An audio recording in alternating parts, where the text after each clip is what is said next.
Hello, and welcome back to another episode of Alter Your Health Live, your source of information and inspiration to promote the holistic transformation of your health and the health of our planet. I'm your host, Dr. Benjamin Alter. I'm your co-host, Dr. Susanna Alter.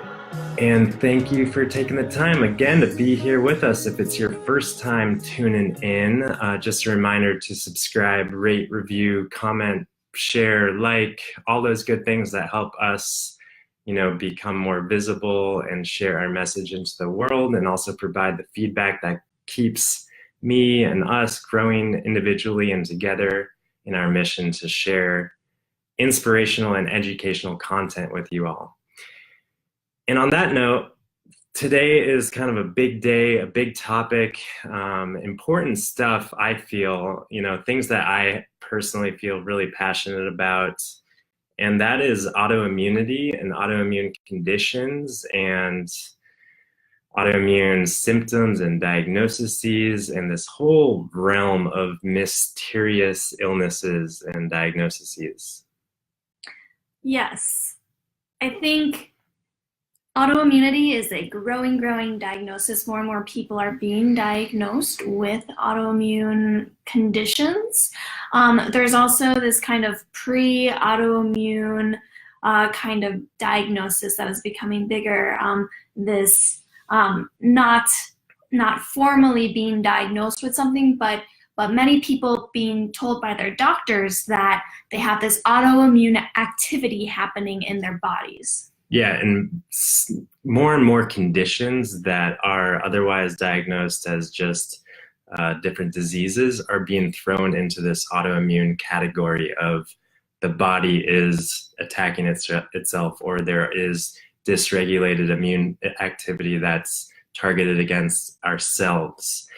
And that just, to me, signifies that there's a lot of unknowns and a lot of unknown variables. And I just want to start this conversation by taking a few steps back, several years back, in fact, when I first learned about autoimmune conditions in medical school. I was sitting in class with my fellow students, including Susanna, and it was a pathology class, and we were introduced to the first autoimmune condition that I think was multiple sclerosis. And we were talking about how we were learning about how the immune system turns against itself and finds proteins in the body to attack. And it's all sounded really sophisticated, and it made a lot of sense on a scientific, biochemical, pathologic level. But yet, in another class in naturopathic medical school, we learn about the philosophy of the self-healing mechanisms of the body. And the body is always moving in the direction of health. And it's our responsibility as naturopathic physicians to support that process and figure out what might be lying in between where someone is and their self-healing potential. So I learned that the body heals itself, and that rung true on a very deep level in my body. And then literally like the next day or something, I was learning that the body attacks itself. So I had these two very, very conflicting viewpoints that I was faced with. And I think we were all faced with, because I think on a deep level, we all understand that the body does heal itself always. And yet we are also given information about autoimmune conditions and how the body can get confused and just turn against ourselves. And it just didn't sit well with me. So that was like the first kind of red flag, I would say, in my education around autoimmune conditions. And then fast forward a few years, and I was introduced to the work of Anthony William, a medical medium. And he writes extensively about autoimmune conditions. Maybe some of you are familiar with his work. And he writes that all of these mysterious illnesses that are thrown into the autoimmune diagnosis category have an underlying cause of different viral pathogens that are at the root of these conditions. And, regardless of the regardless of the nitty-gritty details of what those viral pathogens are, having this alternative theory of, wait a second, the body isn't attacking itself. There's just a hiding bug in the body that the body is trying to attack. And that's what's stirring up the immune system. And that's what's confusing the body. It's not just inherently the body turning against oneself, you know?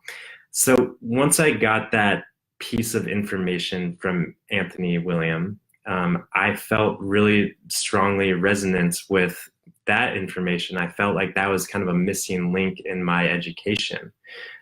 So I kind of started to read more and learn more and gather that and integrate that, all the while very much filtering everything that I was reading and learning from Anthony through my lens and perception of my medical education, just kind of weighing things in myself and knowing deeply inside of me, does this really resonate or does it not? Because as we want to share with you today, you know, we can learn things from the outside world, which is really important to read and stay open and, you know, take in new information.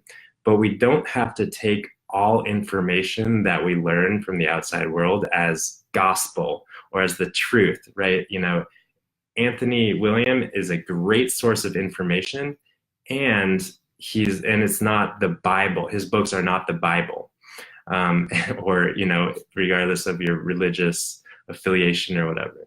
So we want to just think critically, not in a judgmental right or wrong sort of way, but just exercise our critical minds and allow new information to create and form our beliefs around things. And so that's what I feel like I'm continually doing as I continue to read Anthony's new books. You know, now he's published 4 and they're all great and compounding and growing.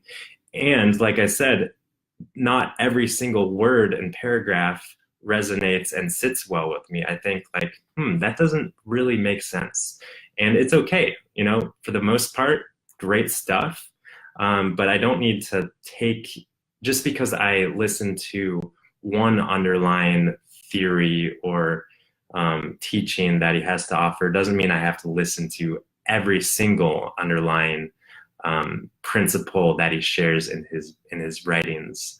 So that's one thing that I wanted to bring forward.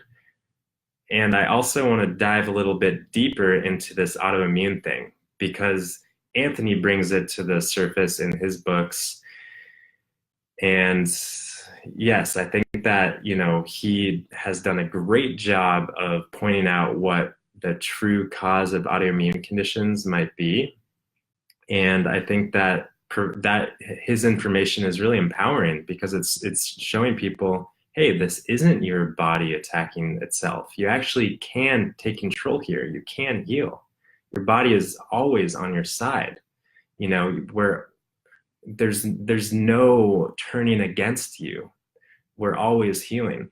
And as we're empowered in this way, we can support the immune system inherently, the innate immunity that's always on our side. And we can, you know, fight, quote unquote, these pathogens that might be hiding. And, you know, it's a huge task, but knowing what's at the root of the issue, I believe, is really half the battle.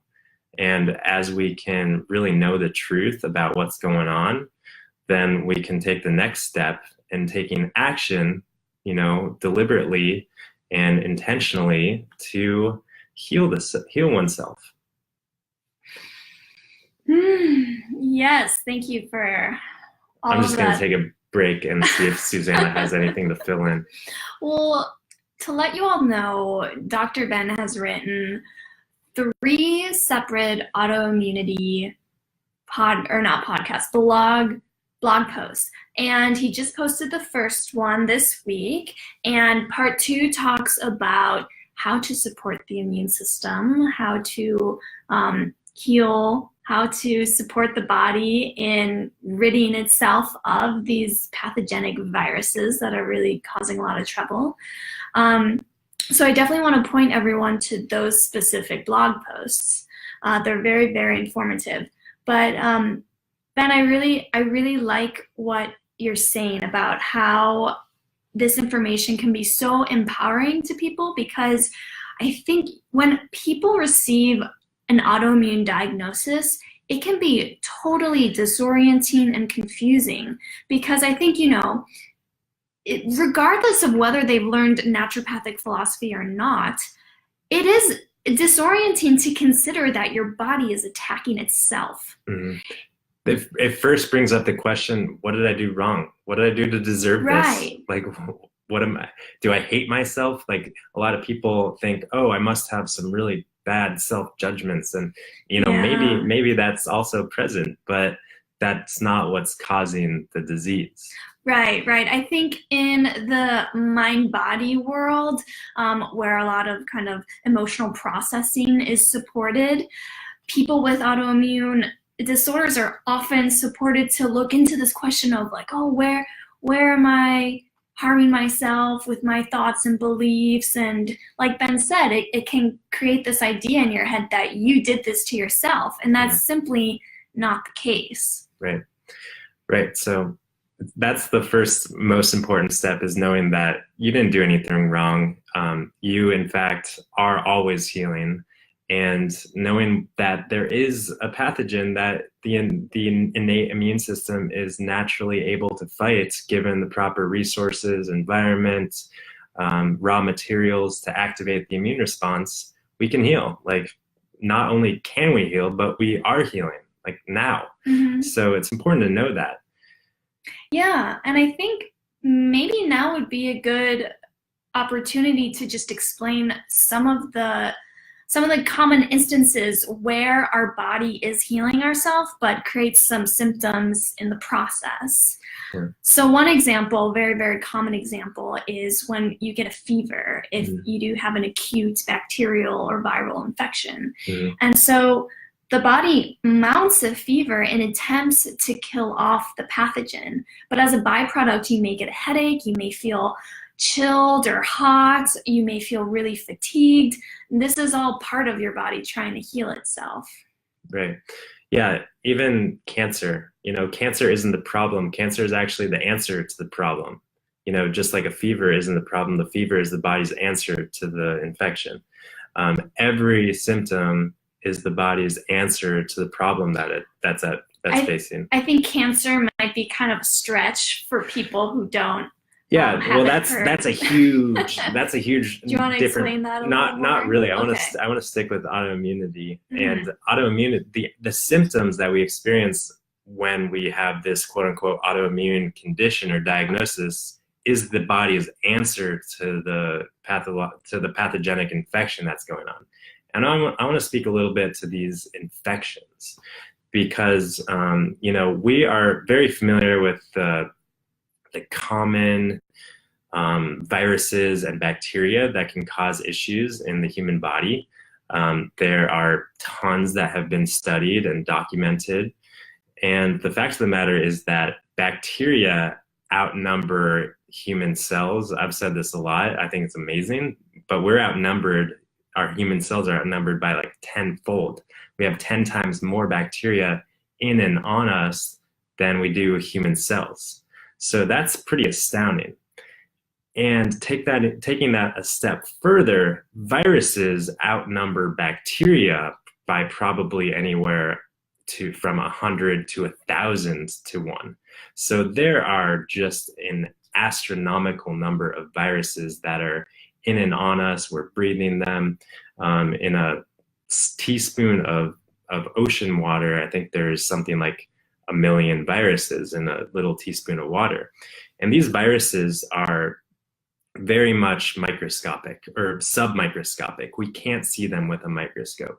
They're not much more than simply genetic material or DNA that are wound up, or strands of DNA that, some people have identified and looked at these viruses under electron microscopes and things like that. And it's pretty much just like DNA, just genetic material, and a little protein capsule sometimes. So these DNA viruses are everywhere, and it's so impossible to see them, and it's so impossible to test for them. When we do test for them, we are testing our immune response to them. We're not looking at them and finding them and getting like a culture and looking at them under a microscope and counting them. What we're doing when we test for a viral infection is testing how our body is responding in response to that virus. So it's kind of an indirect measurement of a viral infection. So that inherently makes diagnosing these chronic viral infections very difficult, very imprecise, and a lot of gray area just is naturally a part of these chronic viral diagnoses. And that being said, we can only ever find and see what we are looking for. So especially when we're finding things in this indirect nature, we're testing our immune response. We're not looking for the virus. So we can only say that the viruses that we are aware of that are in our familiarity could be causing the immune response. But the fact of the matter is, while we're aware of dozens of viruses, there are probably thousands more that have not really yet been studied and documented well enough to really have a great enough understanding of how they infect the human body, what they really do. It's all just so beyond our comprehension at this point in time, scientifically and historically.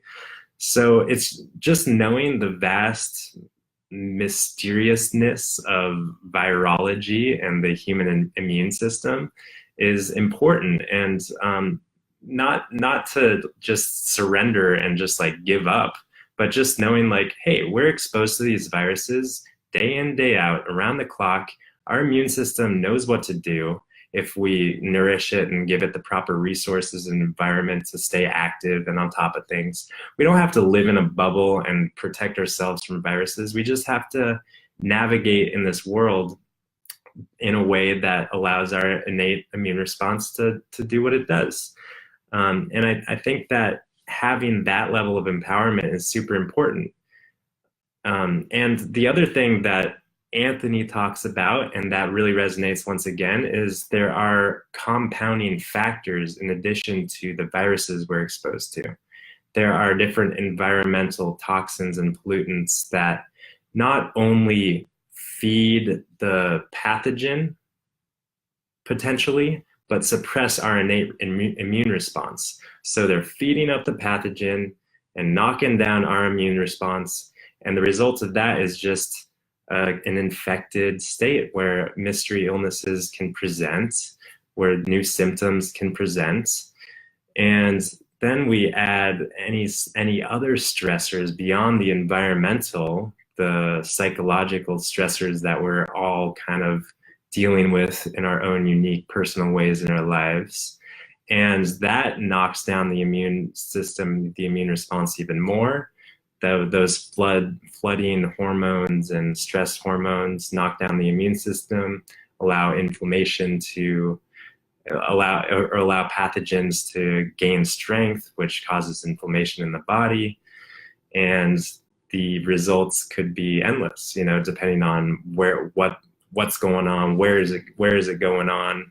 And it's just, that's where we get the mysterious array of chronic autoimmune sort of diagnoses that we're faced with today, which are becoming more and more, rampant in our society. And that's why the kind of double meaning of this title, Autoimmunity Goes Viral, because it's literally spreading like a virus, these autoimmune conditions. And yes, at the heart of it, there are viral infections that we need to be aware of. Do you have anything to say, Susanna? Well, I'm kind of letting you shine in this episode because... Oh, I don't feel that shiny. Oh, you're doing a great job. Thank you. Yes, anything to add to that?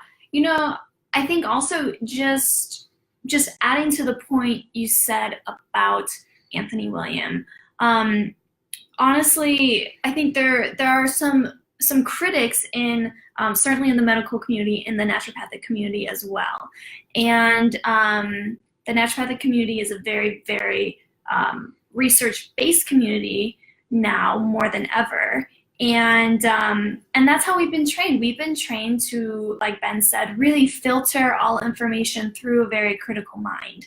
And so all of the information that we do learn, that we have learned about this kind of autoimmune cause, this viral cause, we're constantly looking up to see what the research is on this topic. And there is actually kind of, we call it fringe research out there, people who have been looking into this. It's just not mainstream. And it seems like it's really kind of in its baby phase, but that there may be more research coming out about chronic viral infections and what their impacts are. Totally. Yeah, Anthony speaks to this a lot in a lot of his books, that research is just 10, 20, 30 years behind the game, behind the curve.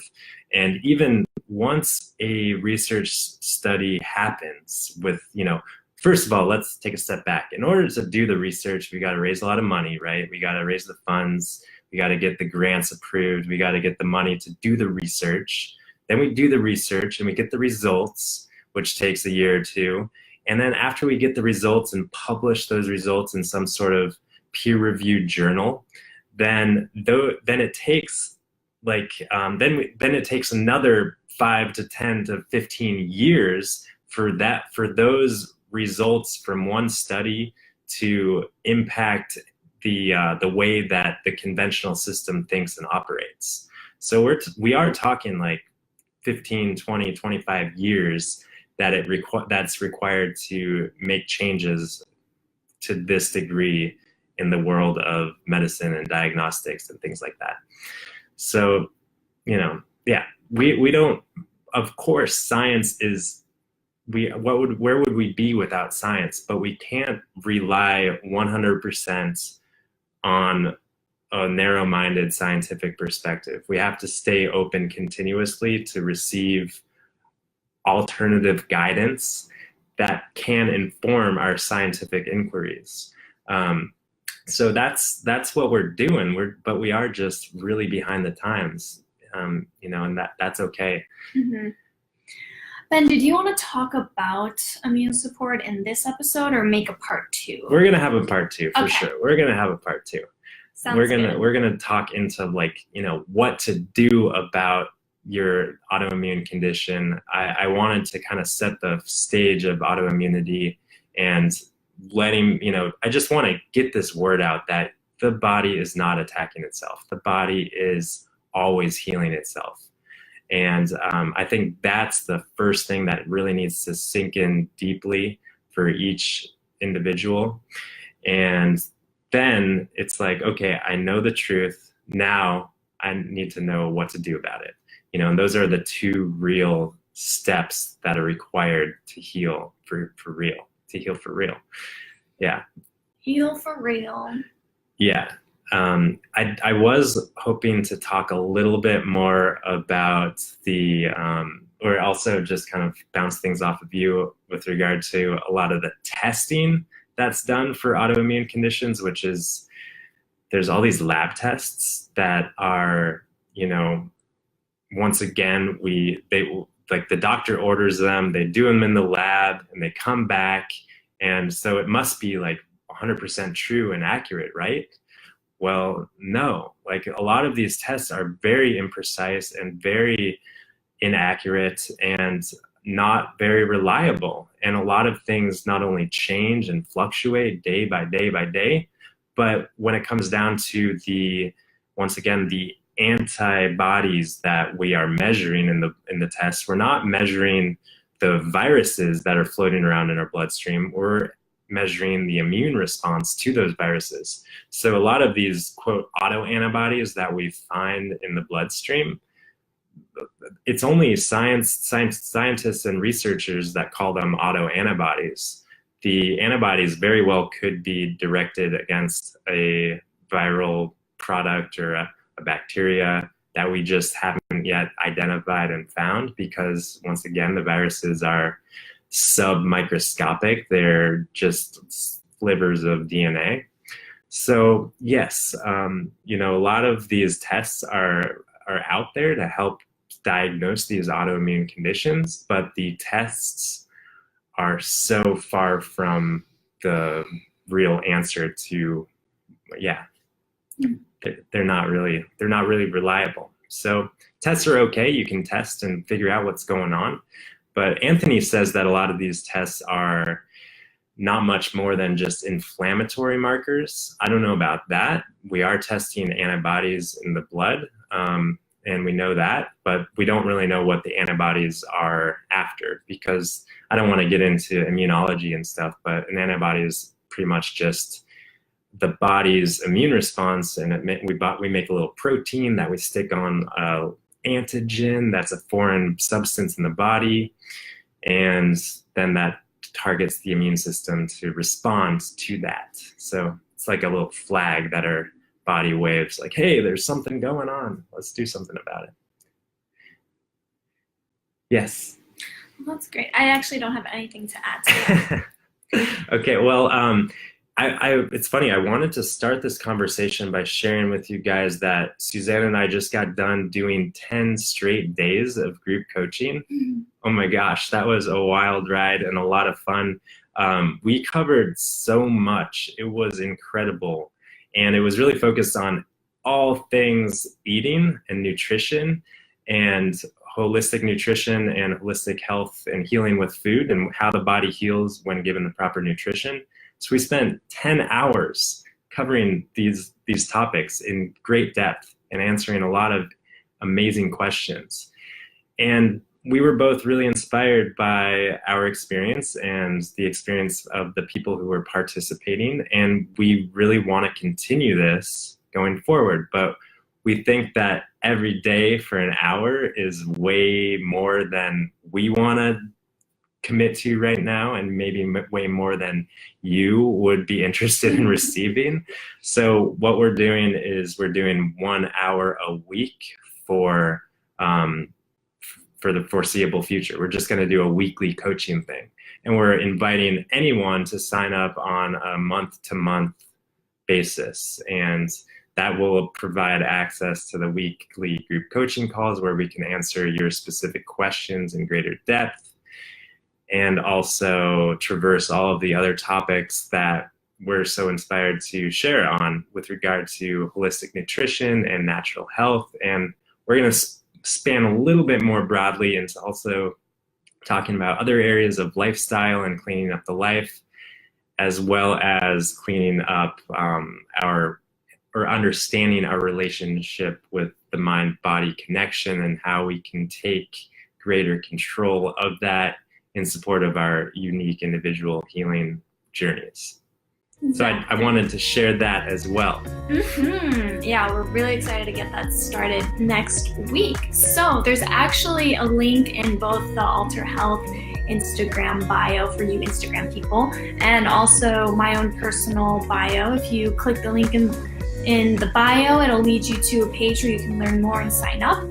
For Facebook people, we will also put a link out there, so you'll see it on our Facebook page. And if you're listening to the podcast, go to alter.health and you'll find it. And we look forward to seeing you next week here on Facebook and Instagram. And we're going to be diving, I think, a little bit deeper into this autoimmune condition sort of thing, kind of providing some general answers where to start when it comes to healing the body naturally, supporting the innate immune system. And I think it's going to be great. So we look forward to tuning back in then. Mm-hmm. All right. We'll see you next week. All right. Peace and love.